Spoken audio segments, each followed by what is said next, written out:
고요한 밤, 혹은 분주한 아침, 잠시 모든 것을 멈추고 두 손을 모아 기도해 본 적 있으신가요? 우리의 마음속 깊은 곳에서 우러나오는 간절한 목소리가 허공에 흩어지는 것은 아닐까, 정말 누군가 듣고 계신 걸까 하는 의심이 문득 고개를 들 때가 있습니다. 오늘 우리가 함께 나눌 이야기에 앞서 잠시 여러분의 마음을 구하고 싶습니다. 만일 이 시간이 여러분의 마음에 작은 울림이라도 준다면 그 은혜를 주변의 소중한 이들과 함께 나눠주시길 바랍니다. 하나님의 말씀을 전하는 것은 가장 아름다운 나눔입니다. 또한 구독을 통해 이 영적 여정에 동행해 주신다면 저희가 계속해서 귀한 메시지를 전하는 데 큰 힘이 될 것입니다. 여러분의 삶에 하나님의 평강이 늘 함께 하시기를 기도합니다. 자, 다시 기도의 순간으로 돌아가 보겠습니다. 기도를 시작한 지 10초, 20초가 지나면 어느새 집중력은 흩어지고 내가 지금 뭘 하고 있는 거지? 어른이 되어서 상상 속의 친구에게 이야기하고 있는 건 아닐까 하는 생각이 스멀스멀 피어오릅니다. 그 하나님이라는 존재가 정말 듣고 계신다면 왜 작년에 그토록 사랑했던 내 친구는 세상을 떠나야만 했을까요? 왜 나의 기도는 때로 침묵 속에 잠기는 것 같을까요? 이런 흔들리는 마음 때문에 우리는 때로 기도하기를 주저합니다. 기도를 하는 그 행위 자체에 믿음이 필요하기 때문입니다. 성경 히브리서는 이렇게 증언합니다. 믿음이 없이는 하나님을 기쁘시게 하지 못하나니, 이 말씀은 단순히 하나님을 기쁘게 해드리는 조건에 대한 이야기가 아닙니다. 더 깊이 들어가 보면 믿음 없이는 우리가 하나님께 나아가는 것조차 불가능하다고 말하고 있습니다. 성경은 우리가 하나님께 나아갈 때 어떤 자격이나 조건을 가지고 나아가는 것이 아니라고 분명히 선언합니다. 오늘 하루 착한 일을 많이 했기 때문에, 그래서 하나님께서 내 이야기를 듣고 싶어 하실 거라는 생각으로 나아가는 것이 아닙니다. 내가 이룬 대단한 업적을 자랑하며 하나님께 칭찬의 금별을 받으려는 마음으로 나아가는 것도 아닙니다. 자신의 화려한 이력서를 보여주며 하나님 나라에 얼마나 유용한 인재인지 증명하려 해서도 안 됩니다. 하나님, 저 같은 사람을 쓰시면 세상을 바꾸는 일에 큰 도움이 될 겁니다. 와 같은 교만한 생각으로는 결코 그분 앞에 설 수 없습니다. 우리가 하나님께 나아가는 유일한 길, 그 첫걸음은 바로 믿음입니다. 눈에 보이지 않는 하나님께서 실제하신다는 것을 믿는 것, 그 믿음이 바로 출발점입니다. 여러분, 하나님은 살아계십니다. 그분은 실제하십니다. 어떤 이들은 제게 물을지도 모릅니다. 어떻게 그렇게 확신하냐고요? 제 옆에 앉아있는 사람보다, 제 눈앞에 보이는 세상보다 어떻게 하나님이 더 실제적이라고 말할 수 있냐고요? 제 옆에 있는 사람은 오늘 여기 있지만 내일은 없을 수도 있습니다. 유한한 육체를 가진 존재이기 때문입니다. 하지만 하나님은 어제도 계셨고 오늘도 계시며 영원히 살아계시는 분이십니다. 시작과 끝이시며 모든 시간과 공간을 초월하여 존재하시는 분입니다. 그분은 제 삶의 어떤 것보다도 더 확실하고 실제적인 분이십니다. 우리가 아침에 일어나 옆에 자고 있는 가족의 얼굴을 보며 인사를 건네는 것은 너무나 자연스럽습니다. 눈에 보이기 때문입니다. 하지만 하나님께 기도하는 것은 눈에 보이지 않는 분께, 때로는 그분의 임재가 느껴지지 않을 때조차도 믿음으로 하나님하고 부르는 것입니다. 이것이 바로 믿음의 시작입니다. 죄의 무게에 짓눌려 죄책감이 온몸을 휘감을 때 예수께서 모든 죄를 사하셨네라는 찬양을 부르면서도 마음 한구석에서는 여전히 그 빚을 짊어지고 있는 듯한 기분이 들 때가 있습니다. 바로 그 순간 우리에게는 믿음이 필요합니다. 머리로 아는 지식을 넘어 내 모든 죄가 용서받았음을 마음으로 믿는 믿음 말입니다.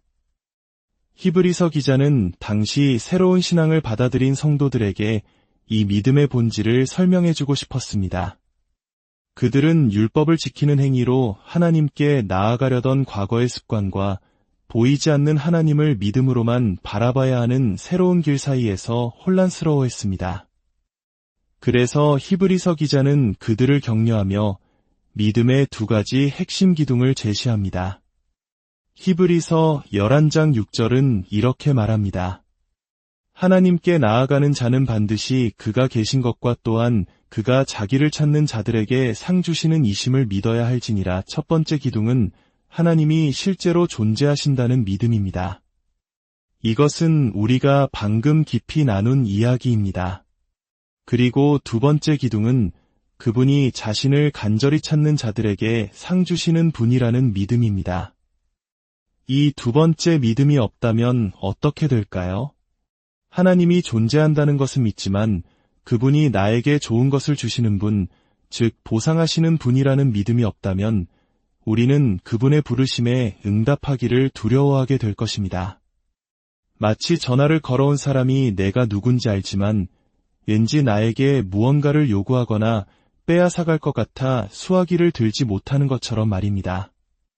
하나님께 당신의 삶을 드리세요 라는 초청에 우리는 머뭇거립니다. 내 삶을 드리면 하나님이 나에게 뭘 하라고 시키실까? 내가 가장 아끼는 것을 포기하라고 하시면 어떡하지?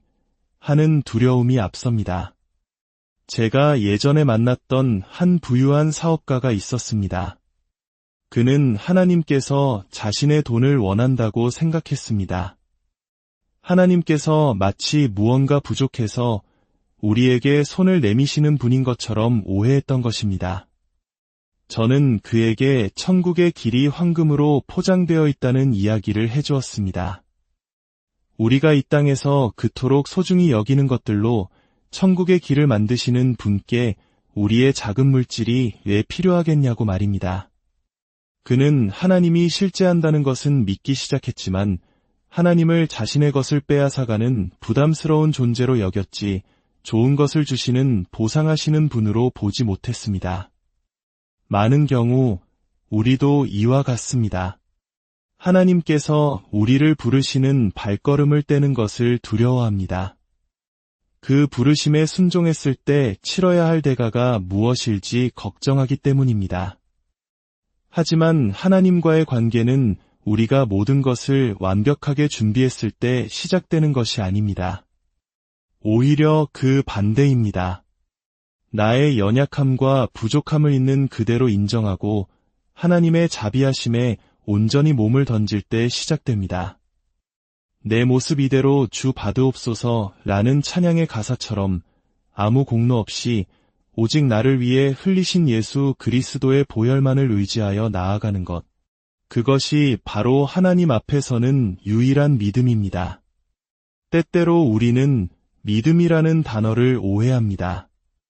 어떤 이들에게 믿음은 그저 긍정적인 사고방식일 뿐입니다. 하지만 그런 믿음은 삶에서 내 생각대로 일이 풀리지 않을 때 쉽게 무너져 버립니다. 또 어떤 이들은 믿음을 정치적인 분류로 사용하기도 합니다. 마치 믿는 사람들은 모두 한 가지 방식으로 투표해야 하는 것처럼 우리의 위대하신 하나님을 인간이 만든 작고 편협한 상자 안에 가두려 합니다. 진정한 믿음은 그런 것이 아닙니다. 진정한 믿음은 우리가 예수님을 영접하는 그 순간에만 필요한 것이 아닙니다. 영접한 후에는 이제 카오 자신의 노력으로 열심히 살아서 하나님께 감사함을 증명해야 하는 고된 숙제도 아닙니다. 믿음은 우리의 신앙 여정 전체를 관통하는 핵심입니다. 그리고 그 믿음의 중심에는 복음의 정수가 있습니다.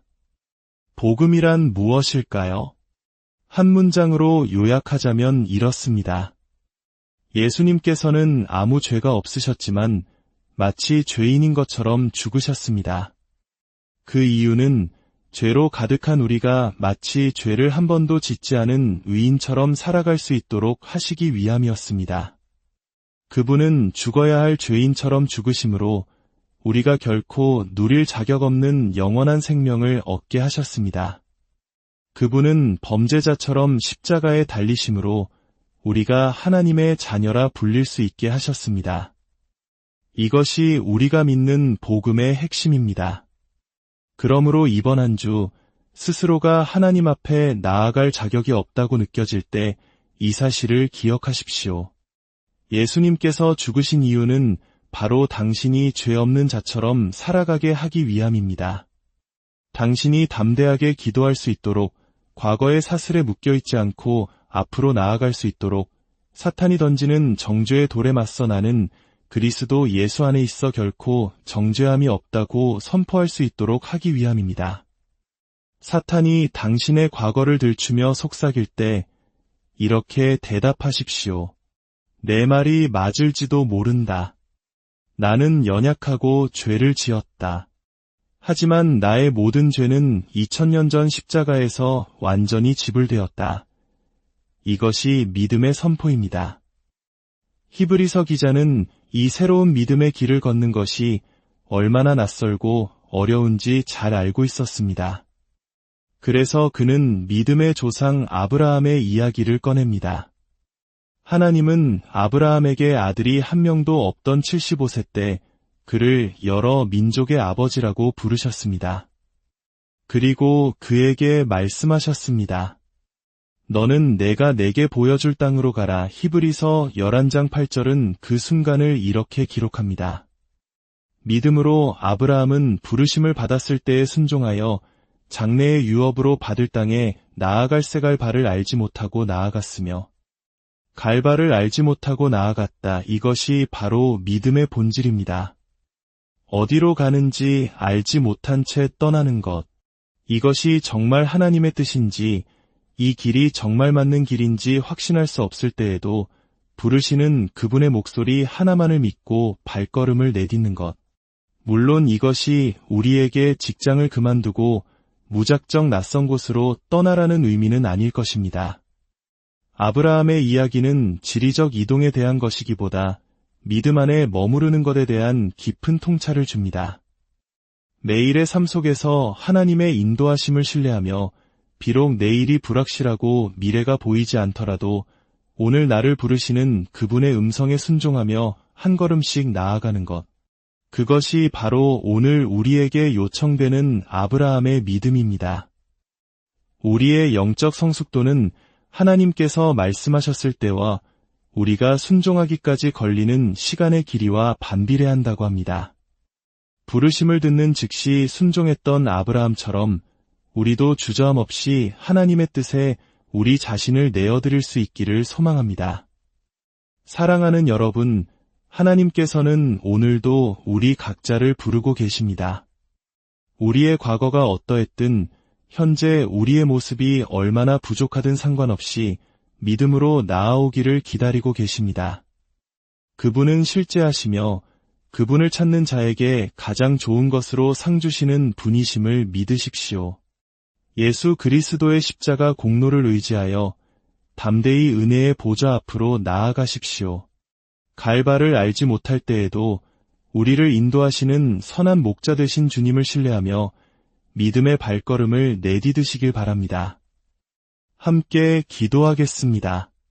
사랑과 은혜의 하나님 아버지, 때로 우리의 믿음이 연약하여 의심하고 주저할 때가 많았음을 고백합니다. 보이지 않는 하나님보다 보이는 세상에 더 의지했던 저희를 용서하여 주옵소서. 오늘 말씀을 통해 믿음이 없이는 주님께 나아갈 수 없음을 다시 한번 깨닫습니다. 우리에게 아브라함과 같은 믿음을 주셔서 주님이 실제하심과 상 주시는 분이심을 굳게 믿게 하옵소서. 예수 그리스도의 보혈을 의지하여 모든 죄책감과 정죄함에서 벗어나 자유롭게 하시고 갈 바를 알지 못하는 인생길 위에서도 오직 주님 한 분만 신뢰하며 담대히 나아가게 하옵소서. 이 모든 말씀 우리를 구원하신 예수 그리스도의 이름으로 기도드립니다.